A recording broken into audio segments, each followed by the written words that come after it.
fine. How are you? I looked at the forecast a little bit before I came over here, and I thought, well, doesn't look like it's going to do anything, so I hope it doesn't. I thought, well, if it rains, I'll just drive over here. And then they started talking about that big hail, and I thought, no, I don't want that. So, I'll just walk. We're going to be in Titus. The second chapter of Titus is really where we'll be tonight.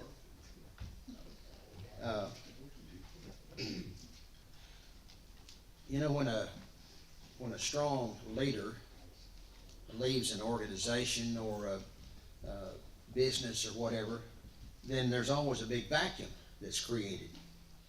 And so Paul had been the leader, kind of the glue that held so many of those people together.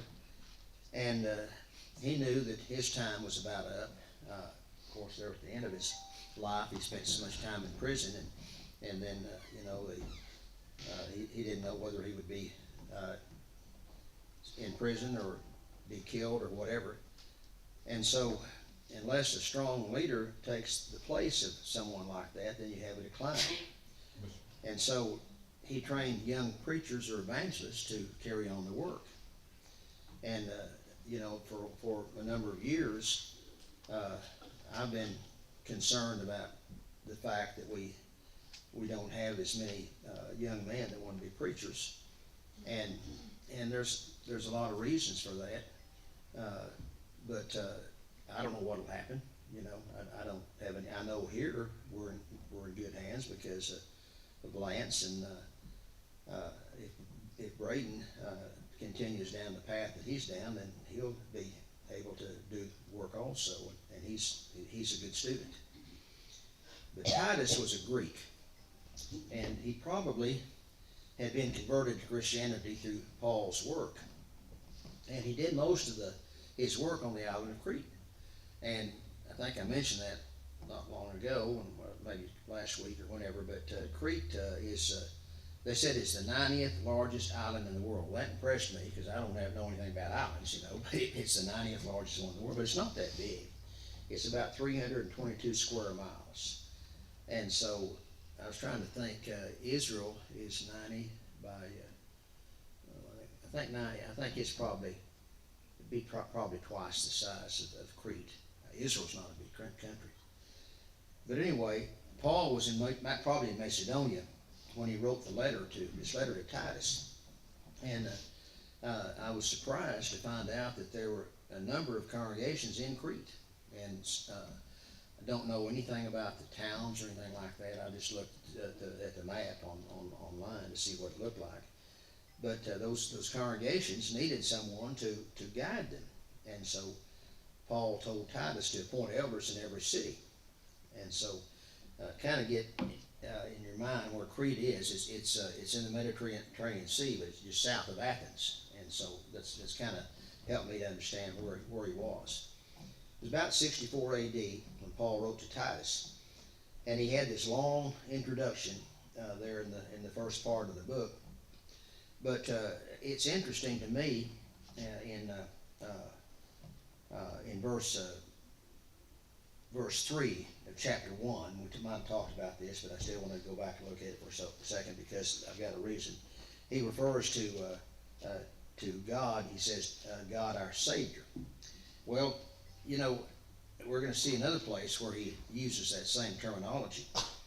Now we're going to drop down to chapter 2. And the little heading again that I've got in my Bible, and I don't have any problem with this at all, it says, qualities of a sound church. And I like that. And when I saw that, I thought, I really do like this.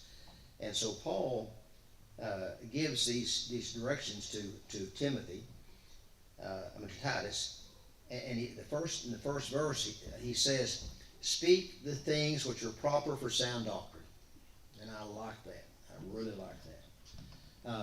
There are so many religious groups that really aren't concerned at all about doctrine. And I'm not talking about. I'm not saying.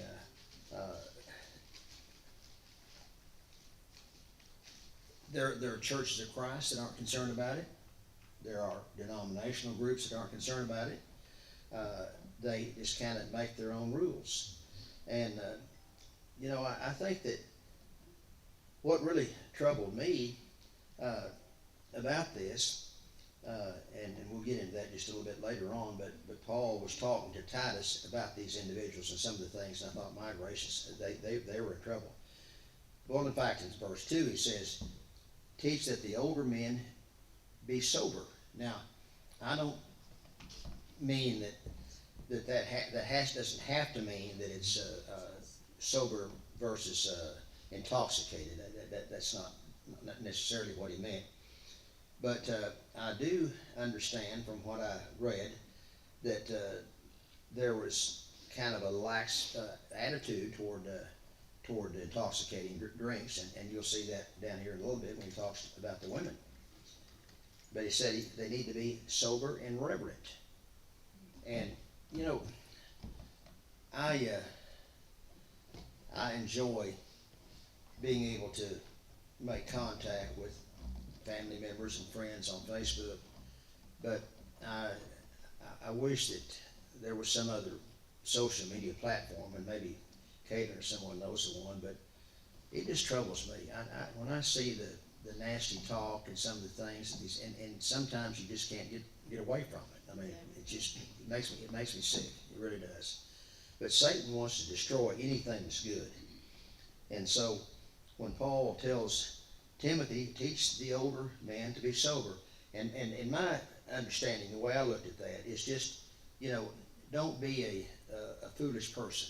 People, they'll say silly things and ugly things and hateful things and mean things just because they think it's funny. We've got several of them that live in Poolville. If there's a post on Poolville about something, some of these people will come on there and say some of the things. I think, you really need to think about that, what you're saying.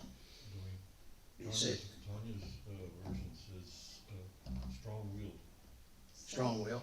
Self-control and sensible. It's strong self-control is a good synonym for that. It's certainly is. Clear-headed would be another. What is that? Clear-headed. Clear-headed. Yeah, I like that. Yeah. If anytime a person just shoots off their mouth, just something happens and they just say something without even thinking about it. Usually it's something that probably would be better off not said. And I think that's what Paul's talking about. But when he says reverent, and I like that description, I like that word. I would never, when I was I guess probably 13, 14 years old, when a boy is about that age, if he wants to really act like a man, then he learns ugly words, And I thought about that, later on. I thought I was really big when I could use those words, but I never used them in front of my mother or my father. And I've heard people say, well, it just came out. No, you decided for it to come out. It don't come out by itself. And so he said, be reverent. And I think that means certainly reverence toward God, because if a person really is reverent, they're not going to use some of the words that they use, even some words that,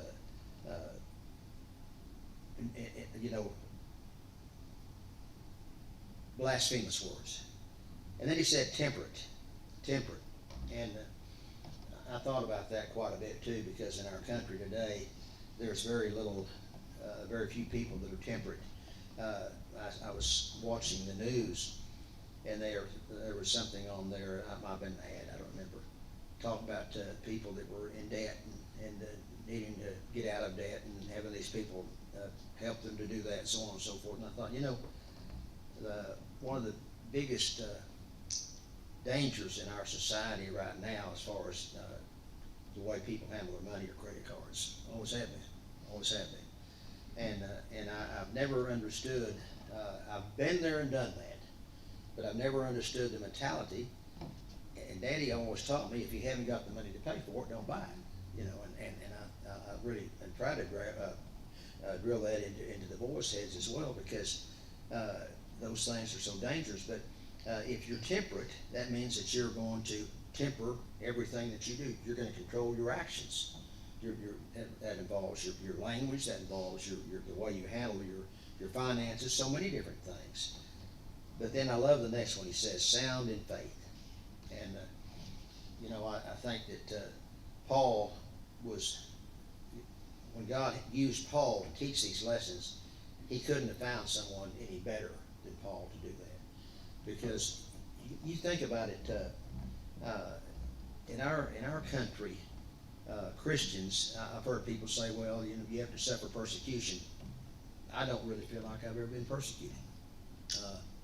Not like what these people were. And I've never had it, my Christian beliefs have never created any problem for me. I had a boss that I worked for before I left doing that type of work, engineering work, and I was hired to set up an engineering department at this business. And so I'd worked for this guy before at another place. And so Christmas time rolled around, and they were going to have a Christmas party down in the big boss's office. Well, I'd already heard about those things, and I thought, no, I'm not going to go. And I told my boss I wasn't coming. He said, they're going to hand out the bonuses. You need to be there. So I told him, I said, I'm going to tell you something, Mr. Crawford. I'll come, but you're going to be the most miserable person in that room. I stood over at the side of the wall and just glared at him. And so finally he walked over and handed me my check, and he said, you can go on. So, but I thought, I don't have to be there. I don't want to be there. But, you know, I made him, I probably was mean in doing that, but that's just the way I felt about it at the time. You know, one time, Dwayne, I made it a practice not to go to company functions because I knew there was going to be alcohol. Yes. Well, there's going to be a fish fry, and it's going to be at this church camp of some kind. And so I thought, well, that'll be safe to go to. Well, so get out there to cook, and the lady that she's the one that arranged getting the camp, she went to church at that, we were on camp. What'd she do? She drug in a ice chest full of beer. I know it. You know, and I know that there are people in the church that had one guy that came here that I love and have great respect for. But his opinion was there was nothing wrong with drinking a can of beer. And I used to use this with the boys, and I used it with this guy. And I said, okay, let me ask you a question. If you went to some place to eat or, you know, whatever, and you walked in there and there was a Christian there and said to you, help me, just look around the room and help me pick out the people in this room who are Christians. And he said, well, I don't know how you do it. I said, well, by the process of elimination. I said, number one, every person that's got a drink in front of them, I'd say probably say they're not really a Christian. They've not really been converted. Now, I'm not saying that it's going to cause somebody to go to hell. That's just the way I feel about it. I see no purpose in it. I have enough trouble with my mental faculties without causing them to be diminished with that type of stuff. But, you know, I don't know. I've never really felt like that. I've never preached strongly about that. But it just seems to me like that there's not any benefit. I can drink a glass of tea or a glass of water or something like that and receive the same benefit and not have the threat of losing my control. It always, so the biggest problem that people have, and I mean, I agree with them in the fact that alcohol is not a sin. But what's your intent? Yeah. What's your reason? What's your purpose? And right. When I've had conversations with people about it, that's my whole idea. So I use my son-in-law, for example. When we had that conversation, I said, what is your purpose? Well, I've had a stressful day. I said, so you're using that as a vice. I said, so that in itself, that's temptation, that leads to sin. I said, so you always have to look at what the intent is. Yes. And look at what the, you know, people want it, well, in fact, what did Paul say? People always wanna say the money is the root of all evil. Mhm. No, he said the love of money. Love of it. What is your purpose? Mhm. And so it kinda goes back to the same thing with alcohol. Well, What is your purpose? The thing of it, exactly, and I think it was proven a number of years back, they came out with this near beer, they called it, supposed to have just this small amount of alcohol. That stuff, they quit making it, couldn't sell it. Why? Nobody got a buzz off of it. And so, I've told people, I've said, you know, I know what the Bible says. They'll say, well, the Bible doesn't say it's a sin to drink, it says it's a sin to get drunk. And I said, okay, but every person that's ever got drunk had to take that first drink. And so why do it, you know? But anyway, that wasn't the main thing that Paul was talking about, but, and when he said sober, it may not have meant that, but reverent, temperate, he says sound in faith. And that to me is the key thing right there. Usually one drink leads to another, and I can tell you from experience, none of it is good. No, it doesn't, there's no benefit from it. When you're sound in faith, I thought about that a lot also. And, you know, when a person is sound in faith, it encompasses a lot of things. These people that we prayed for the other day, the Hedges, they came here one Sunday morning. They had moved here from, I think from, was it Wichita Falls, Lance? Or Awesome kingdom. Awesome Kingdom, yeah. And they walked in the back door, Al and his wife Val, and then her mother Marky. And I, you know, when people first show up like that, you're not certain exactly what their background is or who they, you know, what they believe or whatever. But there was no question with them. I mean, you just knew immediately. Kind of like the McCoys, kind of like them. And I think also with the Tyrell and Kara, you see those people. I don't know Gerald that well, but I see that in him too. You can tell somebody, you know, with sound in faith. They have confidence in God, and they want to do what God said, and they want to trust their lives to Him. And there are a lot of people that don't want to do that. And then he says in love and patience, and then he gets down to the older women. And this kind of confused me just a little bit. But when he got down there to them, he makes the statement about them. He said that likewise that they may be reverent in behavior, not slanderers, not given to much wine. And I thought, that is weird. Why would that be here? And I went back and did some studying, and evidently in that culture, in that society, the women drank a lot of wine. And in the Chosen, and I've watched that, and it seems like so many times when they have these gatherings, I don't think they could drink the water a lot of times because it wasn't pure. They would get diseased, and so they drank wine. And it seems like that every time I've seen one of those episodes, I mean, just, you know, cup after cup of that stuff, and I thought, boy, I don't think I could do that, you know. And so I don't know exactly what the situation was with the women, but he exhorted them also to not be given to much wine, and teachers of good things. Now, I'm going to kind of digress a little bit from here, and I'll remember where we are, and I'll come back there probably Sunday.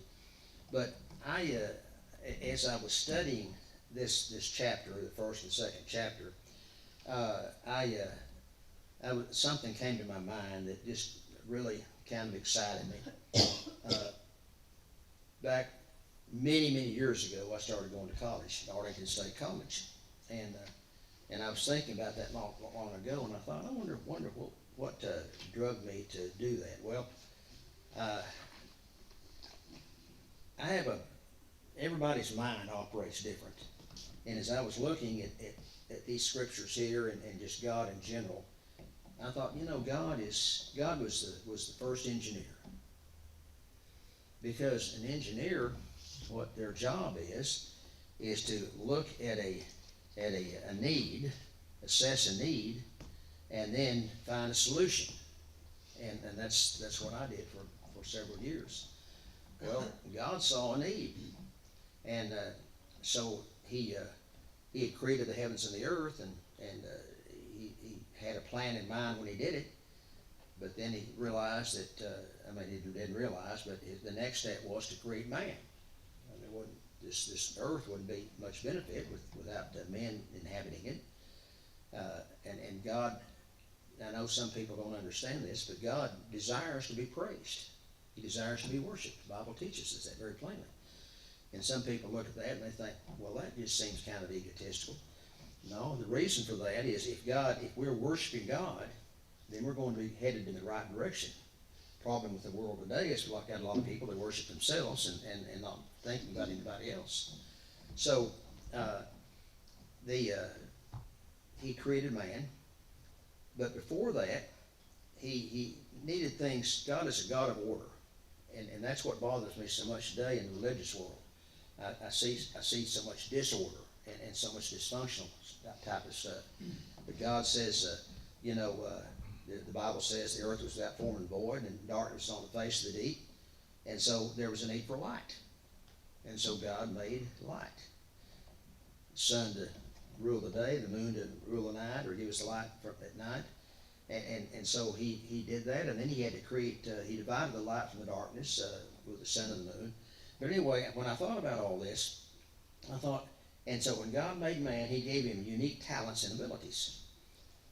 But he also gave him something else, and that's why the Titus had to write these words that he did. He gave man the freedom of choice. And, it's just like with a teenager, when a young man didn't raise a daughter, so I can't speak to that, Lanscan, but you raise a son, and they get to be at a certain age, and all of a sudden they feel like that they're grown and they can make their own decisions. And usually, and I know from experience, I'm an expert at having made the wrong decisions. But God gave us that right to make those decisions. And I think one of the reasons why that he did that was certainly so that we would worship him, but I also think that, the physical side of man, he wanted him to be able to rise above those base desires, because without God, we look back through the history, whenever God destroyed the world through the flood, it was because everyone did what was right in their own eyes, and it was debauchery. From what you read, it was just a horrible thing, and so God had to fix that, and spiritual understanding was needed. The physical side of man, and that's what I see in our world today. It always is seeking to satisfy physical desires. When I was a kid growing up in Haltom City, we had one restaurant. I can't remember the name of it, but it seemed like it was a log cabin or something like that at this intersection of Belknap and 28th Street or somewhere in down in that area.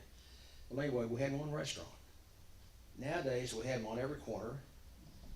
We didn't have any department stores. We didn't have anything. We had one grocery store because that's all we needed.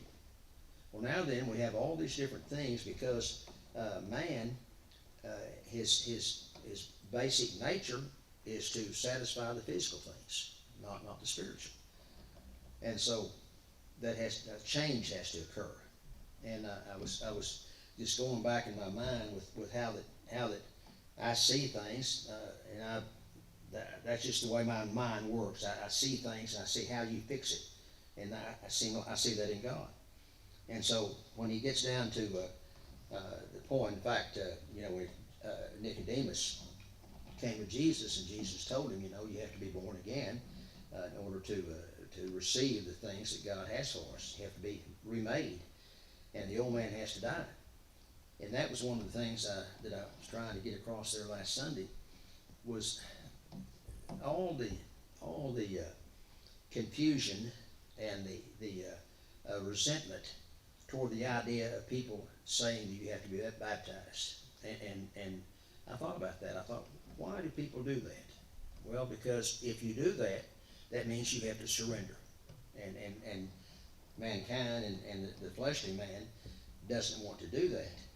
So God said, in order to have man created like I need for them to be, or ordered like I need for them to be, they have to have the old man die, the new man take his place. And so, as Paul goes down through these lists of things, thunderstorm watch has been issued for your location. turn that thing off. As he goes down through these things, and he talks about what you need to do, is the older men be sober and reverent, so on and so forth. Then go down there and talks about the older women, and then he goes down to the young women. And he says, what you need to do is love your husband, love your children, be discreet, chaste, homemakers, good, obedient to their own husbands, that the word of God may not be blasphemed. And I thought, isn't that powerful that God looks at man, and when we're raising children, we all know that have had children. You look at your child, and every child is different. Troy was so easy to raise, but Troy also had the ability to hide things that I didn't see. Lance didn't know how to hide anything. You just saw it all right out there in the open, But you had to raise them different. You had to treat them different because of their personalities and so forth. And so when the old man needed to be remade, and so that's why Jesus said that you have to be born again.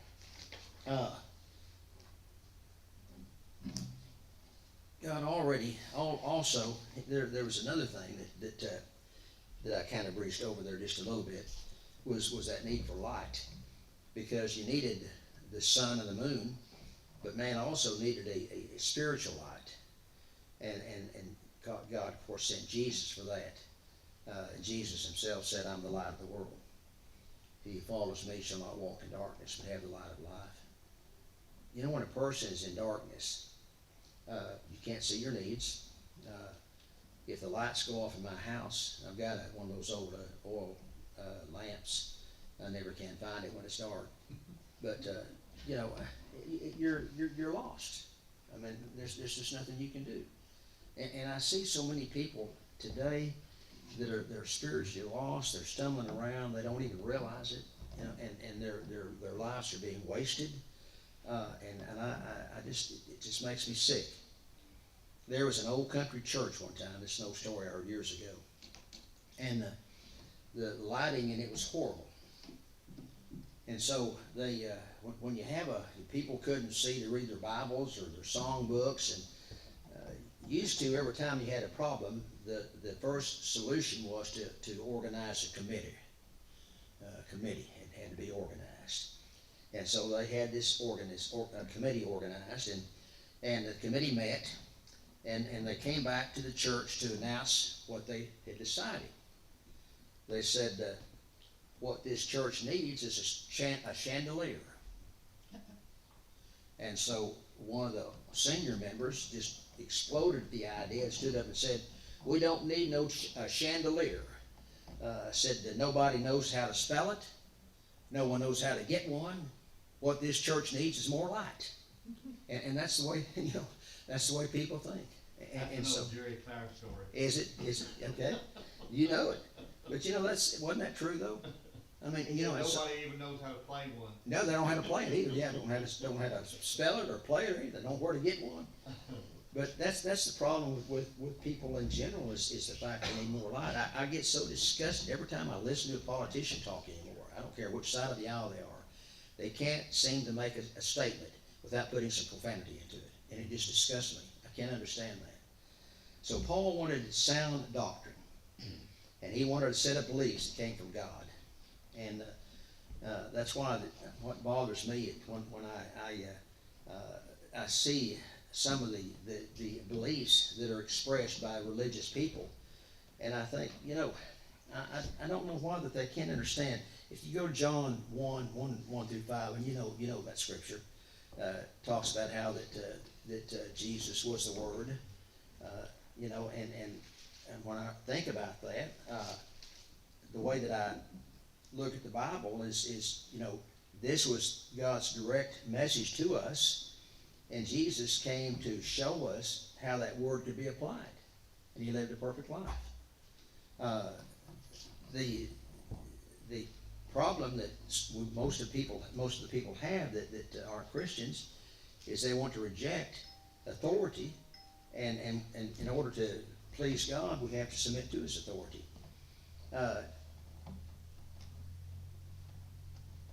You know, Dad, looking at this, and he makes this statement several times Mhm. about sound in faith, sound doctrine, Uh-huh. sound in your mind. Uh-huh. And every time that he's saying that, it goes right back to what the whole problem that they were having there, the fact that these men, as he said, that meaning insubordinate, both idle talkers, deceivers, there in verse 10 Mhm. of chapter 1, whose mouths must be stopped. Obviously, and because he makes the statement down here in verse 13, that therefore rebuke them sharply, that they may be sound in faith, not giving heed to Jewish fables and commandments. Obviously, there was a lot of Jewish legalists. Mhm. Maybe they were, Yeah. Christians Yeah. that had converted from Judaism, and they were doing the same thing as we saw as we're reading through Acts, and we see that a lot, where they were expecting them to be circumcised, Mhm. and trying to follow the old covenant. Mhm. And so every time that he says that, by putting in order, Mhm. as he says there at the beginning, Mhm. he's trying to make him understand that I need you to be this leader. I need you to be the one that's gonna stand there, that's gonna be, your speech is gonna be, Mhm. that which will show authority, that which is sound. They're not gonna be able to misguide you, mislead you, and Right. that's why when he gets to the elders, and he's talking about even the older women, the younger men, these people need to work in the Some direction. structure. Yeah, they need that structure, and they need to work in the direction of trying to exemplify that's not the right word, try to emulate Uh-huh. Christ. Yeah. Yeah. Try to be Exactly. like Christ. Exactly. That's the whole purpose of what he's trying to get them to recognize. I think it's interesting that he keeps saying that sound doctrine, sound Yeah, in faith, yeah. sound in their teaching. That's why I was intrigued when I was thinking about Christ being the engineer. I could go into, I wouldn't do this, but I mean, I could go into someone's house, a man's room, and open up his dresser drawer, and I could tell whether or not he's an engineer by looking at his sock drawer. An engineer's got everything in order, lined up, matched. And that's what I was thinking. I look at the lives of people today, and I think, there's no order to your lives. There's no structure. You're just going from here to there. You're trying to figure out why that you're having problems.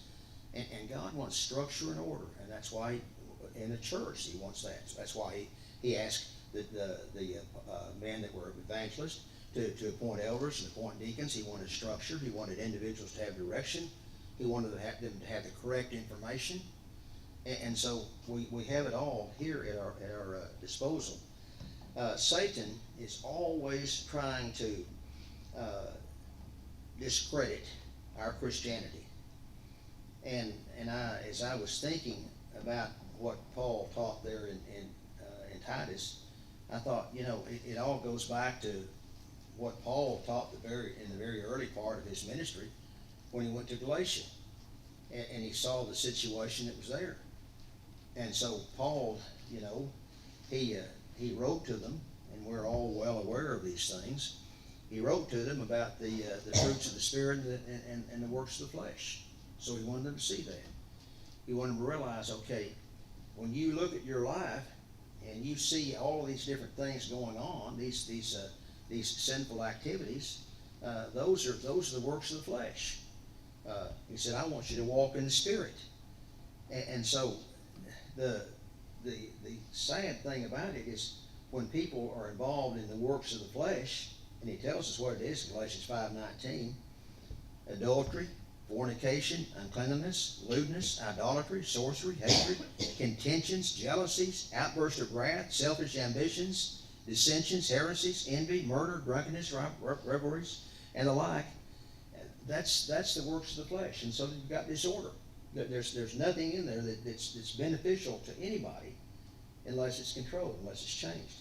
And so then you go down to the fruit of the Spirit, and you see the order, and that's what God was trying to. Paul was trying to teach them that they need to do. The fruit of the Spirit is love, joy, peace, long-suffering, kindness, goodness, faithfulness, gentleness, self-control. Against such there is no law. And so, as I studied Titus, I just thought, I've never really thought about it like that before. Never put that in my mind in that way. But the world is in disorder. The world is set on destruction. And so, God wanted to straighten that out. I told my children, my boys, years ago, and I don't know if Lance reads this or not, or remembers it or not, but a little rule that I tried to apply to myself and try to teach them is that if someone sees us or hears us, our behavior should always not create any doubt in their minds about our Christianity. When we're out in public, or we're talking on the phone, we're talking to somebody at, every time it seems like you turn around, when you have to call, the help desk or the people that help you, and you can't find anybody that speaks English, and boy, that tests my patience. But I have to stop and think, look, you're a Christian, so you have to talk like a Christian. Because if you don't do that, maybe they may not know the difference, but God does. And so we have to be so careful. And so I think that's what Paul was teaching here in that second chapter primarily. He said, exhort the young man to be sober-minded in all things, showing yourself to be a pattern of good works in doctrine, showing integrity, reverence, incorruptibility, sound speech that cannot be condemned. For one who is an opponent may be ashamed, having nothing evil to say of you.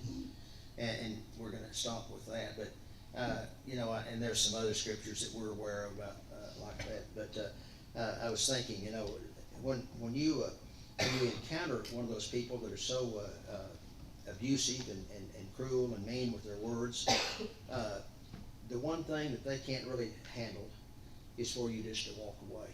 They don't like that. They want a confrontation. And I've learned a long time ago, there are no winners in confrontations. And so, a long time ago, I decided I'm not going to argue. I'm not going to get caught up in that. I'll just leave. And that really bothers them a lot.